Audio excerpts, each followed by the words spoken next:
All right, let's get into a little bit of the Bill Monroe classic, Sweetheart of Mine, Can't You Hear Me Calling? We're gonna do it in the key of G. 1, 2, 3.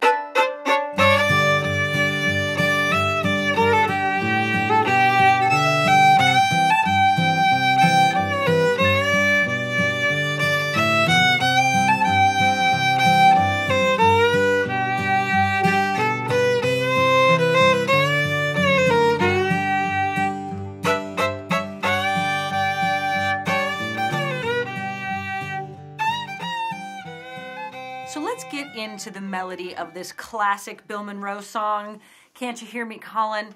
So what we're going to do in this video, we're going to do two things. We're going to cover a melody solo or break. We use those words interchangeably. And we're also going to look at patterns for chopping along with the tune, like when the mandolin player's taking their solo or whatever, and we need to chop. So we're going to look at some double stop patterns to do that and follow along with the chord progression.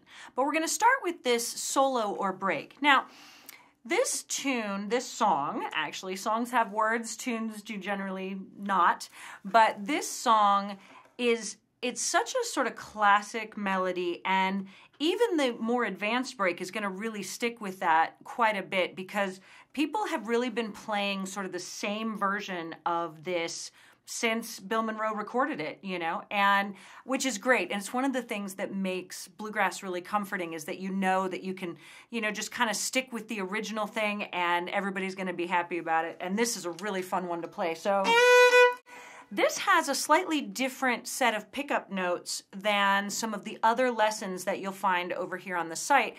A lot of times I've been doing a da-da-dum-bum-ba kind of thing.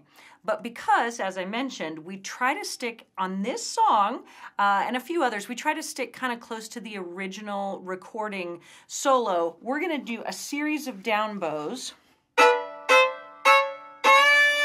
like that. So we're going to go 1, low 2, regular 2, and 3. And all on down bows and kind of chopping at them, kind of making circles. And by the way, you hear me hitting those other strings? You can hit the other strings too. It's totally a part of the sound. Don't freak out that that's happening and oh my goodness, I need to worry about that and get my bow pivot just right. Nah, get into it. This is bluegrass. It's a little gritty. Here we go. 2, 3.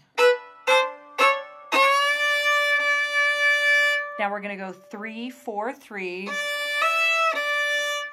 103. Little filler lick right there, toggle with the 4th finger. Over to the E string. 0, 2, 2.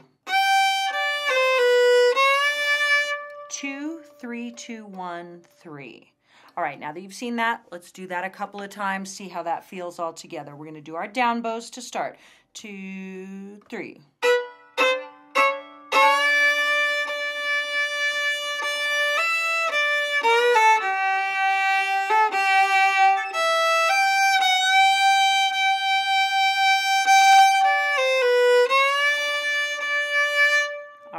Now we're going to move on.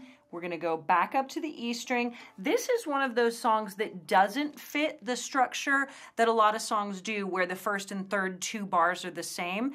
Not in this case. The third set of 2 bars, totally different than the first set. So each set of 2 bars is kind of its own thing. So, all right, welcome to the advanced version of Can't You Hear Me Calling?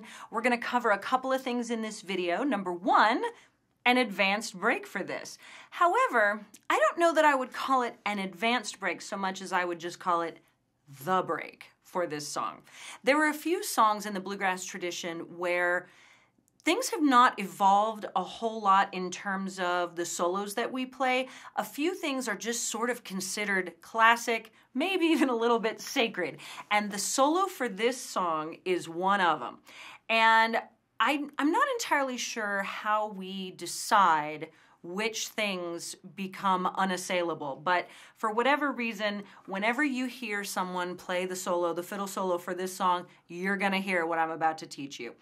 After we learn that, I'm going to show you some fills for the vocal parts, for the vocal lines, and fills are just the little licks that we play in between the vocal lines. And as fiddle players in a bluegrass setting, that is really one of our main jobs, is to play fills, because we don't have really a steady or ongoing rhythmic responsibility. And so our job is a little bit more sort of the, you know, the tinkly tinklies in between all the things. So I'll show you some of those that you can use.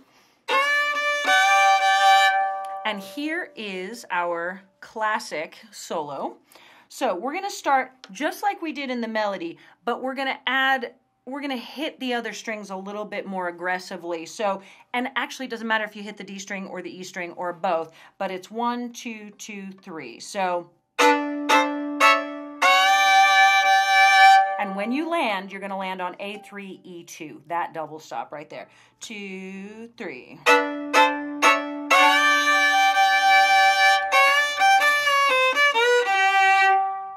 Now, let me just say real quick before I even break that lick down, that this lick that I'm about to show you, can you imagine, makes a great fill, right, in and of itself.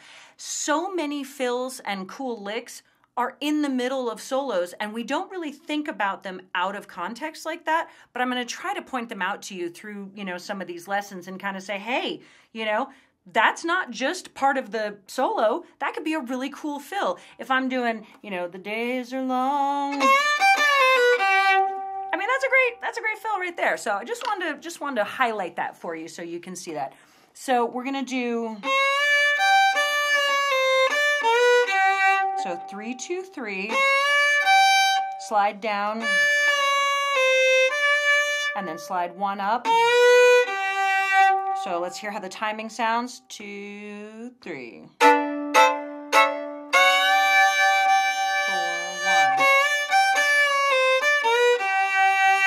Okay, now next phrase.